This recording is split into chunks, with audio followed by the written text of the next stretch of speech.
একজন আহ্বানকারীকে বাহিরে পাঠাইছে, যাও রাস্তাঘাটে যাদেরকে পাইবা তাদেরকে দাওয়াত দেওয়ার বলবা এই ঘরের মধ্যে যারা আসবে তারা সুস্বাদু খাবার খেতে পারবে।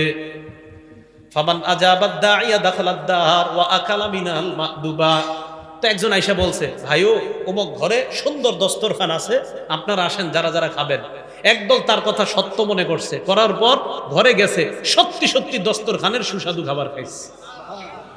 অমাল্লাম ইউজিবিদ্দা ইয়া, আরেক দল তার কথার সাড়া দেয় নাই। ওয়ালাম ইয়াকুলিদ্দার, ঘরের মধ্যেও ঢুকে নাই। ওয়ালাম ইয়াদখুলিদ্দার, ঘরের মধ্যেও প্রবেশ করে নাই। ওয়ালাম ইয়াকুল মিনাল মাদুবা, দস্তরখানের খাবারও খায় নাই। তাহলে যিনি ঘোষণা দিছে তার কথা বিশ্বাস করার ক্ষেত্রে দুই দল। একদল বিশ্বাস করছে, ঘরে গেছে, দস্তরখানের খাবার খাইছে। আরেক দল বিশ্বাস করে নাই, ঘরেও যায় নাই, দস্তরখানের খাবারও খায় নাই।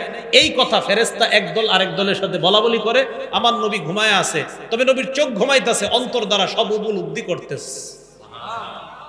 এই কথা বলার পর ফেরেশতারা বললেন, আউযিলুহা লাহু, এটার ব্যাখ্যা দিয়ে দাও, এই যে কথাটা বললাম এটার ব্যাখ্যা দাও। এবার ফেরেশতারা ব্যাখ্যা দিতে লাগলেন, ফাদ্দার আল জান্নাহ, ঘরের দৃষ্টান্ত হলো আল্লাহর জান্নাত। দস্তরখানের দৃষ্টান্ত হলো সুস্বাদু খাবার। জান্নাত যিনি বানিয়েছেন তিনি হলেন আল্লাহ। আল্লাহ জান্নাত বানাইলেন, দস্তরখান বিছাইলেন, একজন আহ্বানকারী পাঠাইলেন। এই আহ্বানকারী অন্য কেউ নয়, এই আহ্বানকারী হলেন যিনি ঘুমিয়ে আছেন, মুহাম্মদ সাল্লাল্লাহু আলাইহি ওয়াসাল্লাম। তাহলে মুহাম্মদ সাল্লাল্লাহু আলাইহি ওয়াসাল্লাম আমাকে আপনাকে ডাকতেছে ওই ঘরের দিকে, ওই দস্তরখানের দিকে। নবীর কথা মানার ক্ষেত্রে আমাদের মধ্যে দুই দল। এক দল কথা বিশ্বাস করে ঘরের মধ্যে যায়, এর মানে যারা নবীর কথা মানবে তারা আল্লাহর জান্নাতের মেহমান। তাহলে তারা জান্নাতের মেহমান হবে। শেষে কি বলে দেখেন, ফামান আতা মুহাম্মাদান সাল্লাল্লাহু আলাইহি ওয়াসাল্লাম, যারা আল্লাহর নবীর কথা মেনে নেয় তারা আল্লাহর অনুসারী হয়ে যায়। ওমান আসা মুহাম্মাদান সাল্লাল্লাহু আলাইহি ওয়াসাল্লাম, যারা নবীর কথা না মানে তারা আল্লাহর নাফরমান বান্দা হয়ে যায়। তাহলে দুইটা, একটা নবীরে মানা আর একটা নাফরমানি করা। বলেন আমরা কোনটা মানবো না নাফরমানি করব? মানবো। কারণ এই যে সূরা হাশরে ওয়াদা করছি নবী যা বলবে তা গ্রহণ করব। ভুলে গেছে? কোরআনে না ওয়াদা করছি যে আল্লাহ বলছে নবীরে যা দিয়েছি তা গ্রহণ করবা। আমি গুরুত্বপূর্ণ একটা কথা বলার জন্য শুধু এগুলো বুঝাইতেছি যে আল্লাহ বলছে আমি যা দিয়েছি নবীরে তা গ্রহণ করো। আর আমরাও নবীর থেকে জানলাম, হ্যাঁ নবী আপনি আমাদেরকে যা দিবেন আমরা অঙ্গীকারাবদ্ধ গ্রহণ করব। সাহাবা উবাদা ইবনে সামিত রাদিয়াল্লাহু তাআলা আনহু কি বলেন দেখেন, নাসাই শরীফ হাদিস নাম্বার 4149 নাম্বার হাদিস। তিনি বলেন, বায়া'নান নাবিয়্য সাল্লাল্লাহু আলাইহি ওয়াসাল্লাম আলা সামঈ ওয়াত তাআ, আমরা নবীর হাতে হাত রেখে বায়াত হলাম, আলা সামঈ, নবীর কথা শুনবো, ওয়াত তাআ, নবীর কথা মানবো। বলেন নবীর কথা, নবীর কথা। কেন? সূরা হাশরে ওয়াদা করছি নবী যা বলবে তা গ্রহণ করব। এখন উবাদা ইবনে সামিত বলেন, আমরা নবীর কাছে বায়াত হলাম, নবীর কথা শুনবো, নবীর কথা মানবো। কোন ক্ষেত্রে? দেখেন কি বলে, ফিল ইউসরি ওয়াল উসরি, আমার অনুকূলে হলেও নবীর কথা মানবো, আমার প্রতিকূলে হলেও নবীর কথা মানবো। মানে আমার পক্ষে গেলেও মানবো, আমার বিপক্ষে গেলেও মানবো, কারণ কথাটা আমার নবীর। ওয়াল মানশাতি ওয়াল মুকরাহ, মানশাত মানে সুখেও মানবো, মুকরাহ মানে দুঃখেও মানবো। তাহলে সুখের সময় আমার নবীকে মানবো, দুঃখের সময়ও নবীকে মানবো।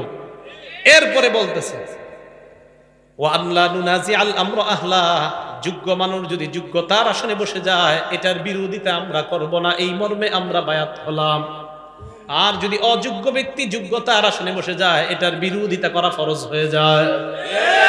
এটা এই মর্মে বায়াত হয়েছে। তাবারা আর কি, ওয়ান্নাকুম বিল হক্কি হাইসু লা নাখাফু ফিল্লাহি লাউমাতা লাইম, হক কথা বলতে কখনো আমরা কাউকে ভয় করব না, এই মর্মে নবীর কাছে আমরা বায়াত হলাম। তাহলে নবীর কাছে আমরা বায়াত হলাম, নবী যা বলবে তা শুনবো এবং মানবো। কেন? সূরা হাশরে আমরা ওয়াদা করলাম, আল্লাহ বলছেন আমার নবীকে যা দিলাম তোমরা তা গ্রহণ করো। এখন নবী আমাদেরকে কি নিষেধ করছে আর কি আদেশ করছে দেখেন তো একটু। নাসাই শরীফ হাদিস নাম্বার 4161 নাম্বার হাদিস। ক্বালা রাসূলুল্লাহ সাল্লাল্লাহু আলাইহি ওয়াসাল্লাম, আল্লাহ নবী বলেন, বায়ুইনি আলা আল্লা তুশরিকু বিল্লাহি শাইআ, আমার কাছে তোমরা বায়াত হও, তোমরা আল্লাহর সাথে শিরিক করবে না। তাহলে ওই যে আবার কোরআনে বলছে নবী যা বলবে তা মানবো, নবী বলছে শিরিক করা যাবে না। তাহলে শিরিক করা, সিজদা কাকে দিতে হয়? যদি মাজারে সিজদা দেওয়া হয় শিরিক। আর শিরিক বলেন মাজারে সেজদা দিলে সেজদা দিতে হয় কাকে? আল্লাহকে। আল্লাহ বলছে শিরিক করো না, নবী বলছে শিরিক করো না, তো নবীর কথা কেন মানবো? আল্লাহ বলছে নবী যা দেয় এটা গ্রহণ করো। তাহলে এক নাম্বার শিরিক করো না, এই মর্মে বায়াত হও। তো আমরা বায়াত হলাম। ওয়ালা তাসরিকু, তোমরা চুরি করবে না, বায়াত হও। ওয়ালা তাজিনু, তোমরা ব্যভিচার করবে না, জিনা করবে না, বায়াত হও। জিনা কারে কয়? মানে আমাদের মাথায় একটা এসে পড়ে যে জিনা মনে হয় ওইটা। না না, সহিহ বুখারী 6612 6612 নম্বর হাদিস। ক্বালা রাসূলুল্লাহ সাল্লাল্লাহু আলাইহি ওয়াসাল্লাম ইন্নাল্লাহা কাতাবা আলা ইবনি আদম হাজ্জাহু মিনাজ জিনা আদরাকা যালিকা লা মাহালা। সমস্ত আদম সন্তান, আমি আপনি আলেম জাহেল সবাইকে আল্লাহ জিনা নামক পরীক্ষা দ্বারা পরীক্ষা করবেন। এই পরীক্ষায় সময় পড়তে হবে ফাজিনাল লিসান আল মান্তিক, জবানের জিনা হলো কথা বলা। যেই নারীর সাথে দেখা দেওয়া হারাম, এই নারীর সাথে সরাসরি কথা বলাও হারাম। সরাসরি কথা বলা মোবাইলে, এটা আসতে হইল কেন? যেই নারীর সাথে সরাসরি দেখা দেওয়া হারাম, এই নারীর সাথে সরাসরি কথা বলা মোবাইলে, হ্যাঁ জোরে বলেন, মোবাইলে হারাম। তাহলে জিনাল লিসান আল মান্তিক, মুখের জিনা হলো কথা বলা।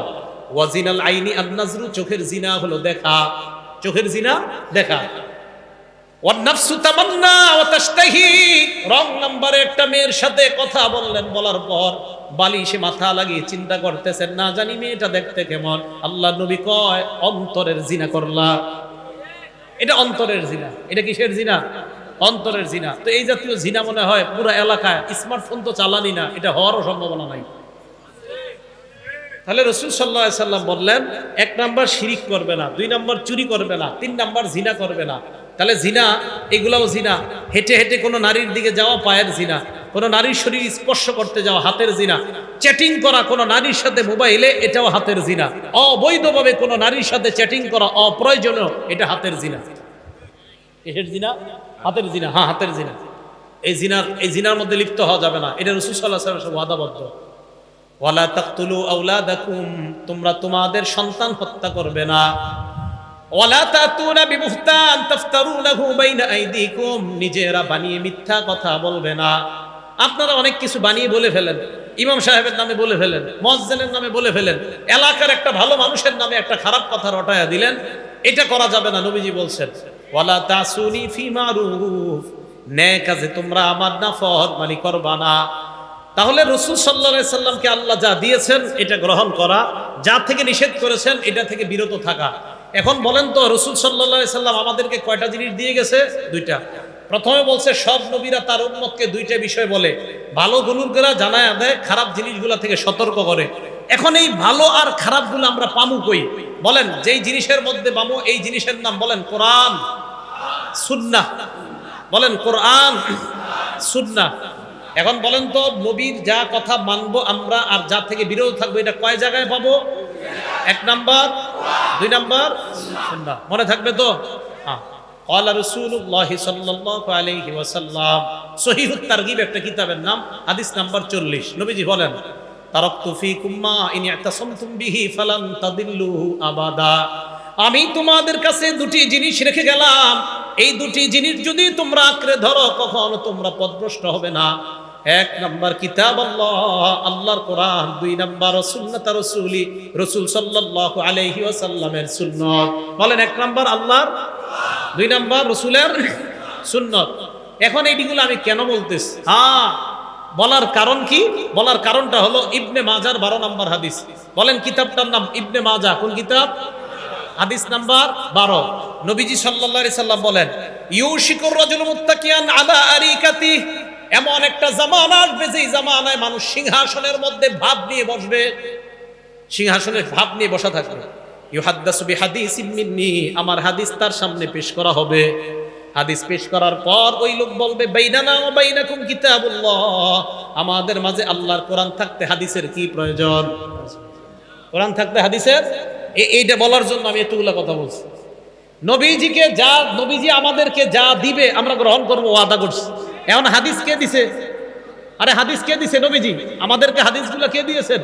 নবীজি। তো ওই পণ্ডিতের সামনে হাদিস পেশ করলে বলে আমাদের মাঝে কোরআন আছে, কোরআন থাকতে হাদিসের কি প্রয়োজন? আর আমার নবী যখন নাকি বর্তমান জামানায় কেউ বলে কোরআন থাকতে থাকতে হাদিসের কি প্রয়োজন, এই কথা বলার সাথে সাথে আমি আরিফ বিন হাবিবের ঈমান আরো বেড়ে যায় আমার নবীর কথার সত্যতার প্রতি। কারণ নবী 1500 বছর আগে বলছে, তোমার মতো মূর্খের যে আরিফ আর বলবে যে তুমি বলবা কোরআন থাকতে হাদিসের কি প্রয়োজন, তুমি যে এরকম আসবা দুনিয়াতে, এটা নবী 1500 বছর আগে জানায়া দিয়েছে। তাই নবীর কথার প্রতি ঈমান আরো বেড়ে গেছে। তো নবীজি বলেন এমন একটা জামানা আসবে যেই জামানায় এইভাবে মানুষ বসা থাকবে, তার সামনে হাদিস পেশ করা হলে সে বলবে কোরআন থাকতে আবার হাদিসের কি প্রয়োজন, এই কথা বলবে। আর কি যুক্তি দিবে? ফামা ওয়াজাদনা ফীহি মিন হারামিন হারামনা, কোরআনে যেটা হারাম এটাই তো হারাম। ওয়ামা ওয়াজাদনা ফীহি মিন হালালিন ইস্তাহলালনা, কোরআনের হালালকে হালাল মানলাম। আচ্ছা বলেন তো, আমরা মুসলমানরা কোরআনের হারামকে হারাম মানি কিনা? কোরআনের হালালকে হালাল মানি কিনা? তো ওই লোক যুক্তি দিয়ে আপনারা বুঝাবে কোরআনের হারামকে হারাম মানি, কোরআনের হালালকে হালাল মানি, হাদিসের কি প্রয়োজন, এই যুক্তি আপনাকে দিবে। তখন আপনি পাল্টা প্রশ্ন করবেন, ভাই কোরআনের মধ্যে আছে রুকু করো, কোরআনের মধ্যে আছে সিজদা করো, ইয়া আইয়ুহাল্লাযীনা আমানুর কাউ, হে ঈমানদারগণ তোমরা রুকু করো, ওয়াসজুদু সিজদা করো। কোরআনের মধ্যে নাই 4 রাকাত যোহর করো, এটা কোরআনে। ফজর 2 রাকাত ফরজ, এটা কোরআনে নাই। আসর 4 রাকাত ফরজ, এটা কোরআনে নাই। মাগরিব 3 রাকাত ফরজ, এটা কোরআনে নাই। এশা 4 রাকাত ফরজ, এটা কোরআনে নাই। কোরআনে আছে নামাজ পড়ো, কোরআনে আছে রুকু করো, কোরআনে আছে সিজদা করো। হাদিসের মধ্যে আছে নামাজ এইভাবে পড়ো, হাদিসের মধ্যে আছে ফজর এইভাবে পড়ো। অতএব শুধু কোরআন আর শুধু হাদিস, একটা বাদ দিয়ে আরেকটা মানার নাম মুনাফিক মার্কা ইমানদার। তাহলে কোরআন হাদিস একটা বাদ দিয়ে আরেকটা না, উভয়টা। মাশাআল্লাহ, তো বুঝে আসছে। কোরআনে আছে রুকু করো, কিন্তু কিভাবে করবেন এটা কোরআনে নাই। কোরআনে আছে সিজদা করো, কিভাবে সিজদা করবেন এটা কোরআনে নাই, এটা হাদিসে আছে। তাহলে কোরআন হাদিস উভয়টা মানতে হবে। সূরা নিসা আছে ফানকিহু মা তাবা লাকুম মিনান নিসা, নারীদের মধ্য থেকে যাদেরকে পছন্দ হয় তাদেরকে বিয়ে করো, এটা কোরআনে আছে। সূরা নূরের মধ্যে আছে ওয়ানকিহুল আয়ামা, তোমাদের মধ্যে যারা বিবাহের করতে পারে না, যারা এখনো বিবাহ করে নাই, যাদের বিয়ে হয় নাই নারী পুরুষ, তাদের বিয়ে করায় দাও। সূরা নিসা আছে বিয়ে করো, সূরা নূরে আছে বিয়ে করাও। কিভাবে বিয়ে করাইবা এটা কোরআনে কোথাও লেখা নেই। এই যে দুইজন বসবে, বসার পরে একজনে ইজাব বলবে, আরেকজন কবুল বলবে, এত টাকা দেন মোহরের বাবদ তোমাকে প্রস্তাব করলাম, তুমি রাজি থাকলে কবুল বলো, এটা কোরআনে কোথাও লেখা নাই। কোরআনে আছে বিয়ে করো, কোরআন আছে বিয়ে করাও, হাদিসে আছে কিভাবে বিয়ে করাও। তাহলে কোরআন হাদিস না কোরআন হাদিস দুইটা, এই তো বুঝে আসছে আপনাদের। তাহলে একটা বাদ দিয়ে আরেকটা। তো নবীজি 1500 বছর আগে বলছে একটা দলের আবির্ভাব ঘটবে, তারা বলবে শুধু কোরআন মানলেই চলবে, হাদিস মানার কোনো দরকার নাই। তো রাসূল আকরাম সাল্লাল্লাহু আলাইহি সাল্লামের এই ব্যাপারে আল্লাহ কোরআনে বলছে নবী যা দিয়েছে এটা গ্রহণ করো। বলেন আমাদের নবী আমাদেরকে শুধু কোরআন দিছে না কোরআন সুন্নাহ দুইটা দিছে? মাশাআল্লাহ, তুই বুঝে আসছে সবার। তো এই জিনিস দুইটাই আমরা গ্রহণ করব, এটা রাসূল সাল্লাল্লাহু আলাইহি সাল্লাম আমাদেরকে দিয়েছেন। আর আমরা কোরআনে ওয়াদা করছি, আল্লাহ এটাই বলতেছে আল্লাযীনা ইয়ানকুদুনা আহদাল্লাহি মিন বাদি মিসাকি, যারা আল্লাহর সাথে কৃত ওয়াদা ভঙ্গ করে। আল্লাহ আমরা ওয়াদা করছি আপনার নবী যা দিবে তা গ্রহণ করব, এই ওয়াদা আমরা ভঙ্গকারী হব না। আর ওয়াদা ভঙ্গকারী হলে আমরা ফাসিক হয়ে যাব। নাউজুবিল্লাহ। কি কথা মনে থাকবে? এবার পরের অংশে যাই। আল্লাযীনা ইয়ানকুদুনা আহদাল্লাহি মিন বাদি মিসাকি, পরের অংশটা শুরু করলে কেউ উঠেন না, আল্লাহর রাস্তায় উঠবেন। আর পরের অংশটা এমন একটা বিষয়, এটা শুনলে অনেক উঠা যায়, উঠেন না কিন্তু। হ্যাঁ, ওয়ায়াকতাউনা মা আমারাল্লাহু বিহি আইয়ুসালা, আল্লাহ যা জোড়া লাগাইতে আদেশ করে তারা তা ছিন্ন করে। ফাসিকদের দ্বিতীয় পরিচয় দিচ্ছে আল্লাহ, আল্লাহ যা জোড়া লাগাইতে বলে তারা সেটা ছিন্ন করে। আল্লাহ জোড়া লাগাইতে বলে আত্মীয়তার সম্পর্ক, এটা তারা ছিন্ন করে। কিসের সম্পর্ক? কিসের? রক্তের সম্পর্ক, আত্মীয়তার সম্পর্ক। বলেন রক্তের সম্পর্ক, আত্মীয়তার সম্পর্ক। সহিহ বুখারী হাদিস নাম্বার 5983 নাম্বার হাদিস। এক ব্যক্তি রাসূল আকরাম সাল্লাল্লাহু আলাইহি সাল্লামের কাছে আসছে, আসে বলে আখবিরনি বিআমালিন ইউদখিলুনিল জান্নাহ, ইয়া রাসূলুল্লাহ এমন কিছু আমল আমাকে বলেন যে আমলটা করলে আমি আল্লাহর জান্নাতের মেহমান হয়ে যাব।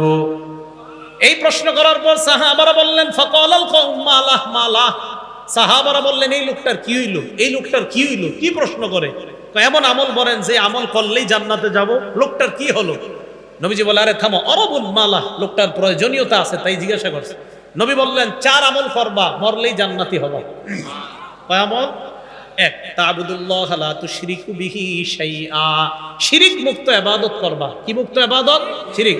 উলামায়ে হযরতদের কাছে আবদার করব, মানুষের পায়ে ধরে ধরে বুঝান, ভাই শিরিক করেন না।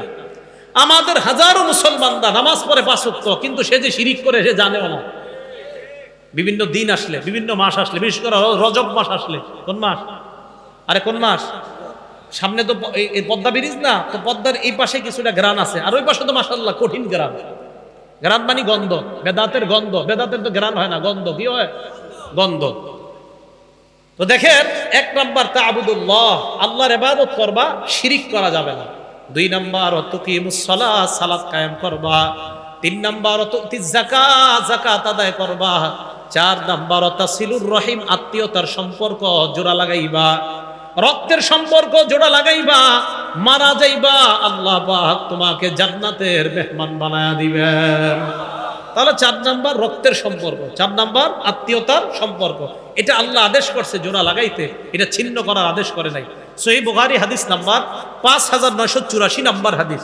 এই হাদিসের মধ্যে আসছে, ক্বালা রাসূলুল্লাহ সাল্লাল্লাহু আলাইহি ওয়াসাল্লাম, লা ইয়াদখুলুল জান্নাতা কাতিউন, আত্মীয়তার সম্পর্ক ছিন্নকারী জান্নাতে প্রবেশ করবে না। রক্তের সম্পর্ক ছিন্নকারী জান্নাতে প্রবেশ করবে না।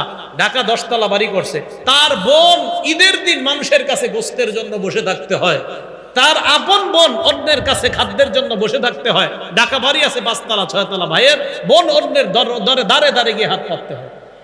আল্লাহ পাক রব্বুল আলামিন বলছে সম্পর্ক জোড়া লাগাও, রক্তের সম্পর্ক জোড়া লাগাও। এটা ছিন্ন করে যারা, তারা ফাসিক। সহিহ বুখারী হাদিস নাম্বার 5985 নাম্বার হাদিস। ক্বালা রাসূলুল্লাহ সাল্লাল্লাহু আলাইহি ওয়াসাল্লাম, আল্লাহ নবী বলেন, মান সাররাহু, যেই ব্যক্তি এটা পছন্দ করে, আইয়ুব সাতালাহু ফি রিজকিহি, কোন ব্যক্তি যদি চায় তার রিজিকের মধ্যে বরকত হোক।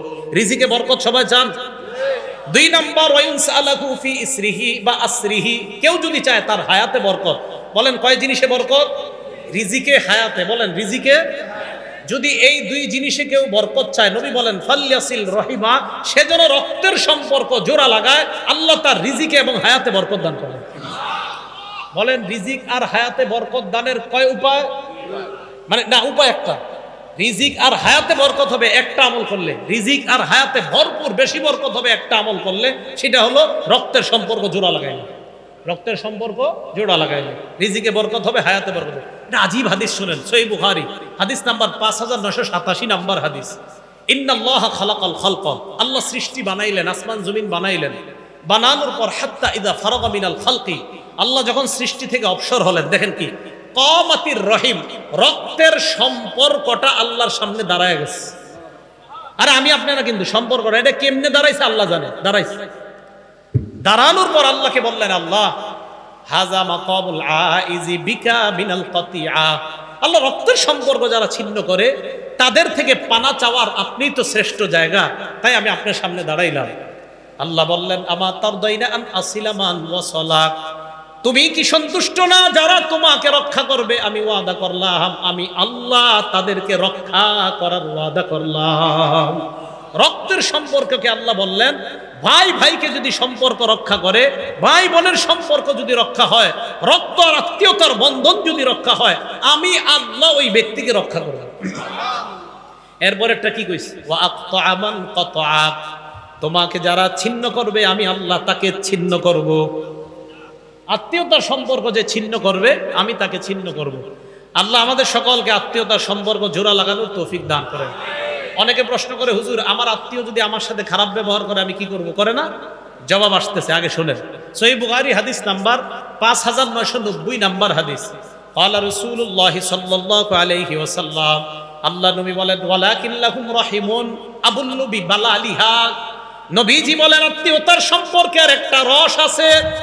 আত্মীয়তার সম্পর্কের যে রস, এই রসের মাধ্যমে আত্মীয়তার সম্পর্ককে আমি প্রাণবন্ত করে রাখি, সজীব করে রাখি। রক্তের সম্পর্ককে আমি সজীব করে রাখি, প্রাণবন্ত করে রাখি সব সময়। এবার প্রশ্নের উত্তর নেন।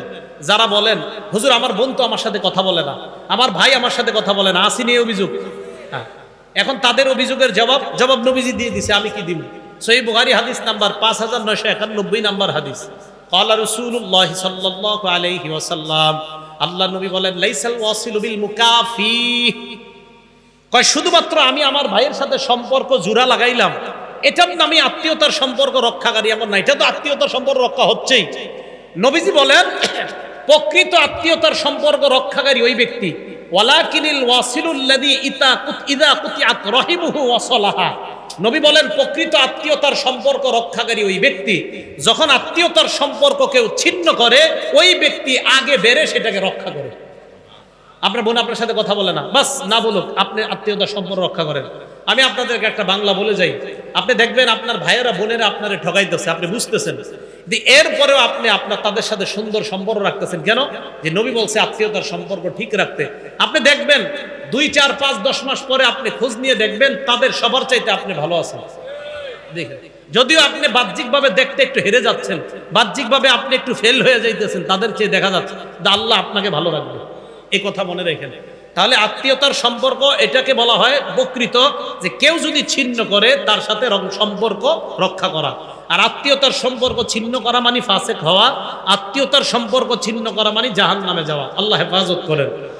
মুসলিম শরীফের হাদিস, জান্নাতুল ফেরদাউসের উপরে হলো আরশ। সুবহানাল্লাহ।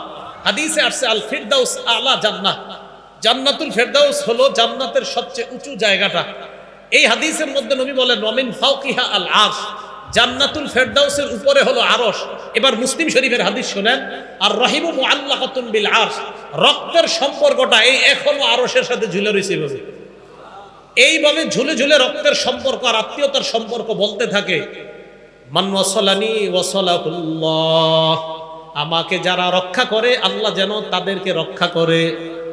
অমান কতানি কতাহুল্লাহ, রক্তের সম্পর্ক ঝুলে ঝুলে বলে আমাকে যারা ছিন্ন করে আল্লাহ যেন তাদেরকে ছিন্ন করে দেয়। নাউজুবিল্লাহ।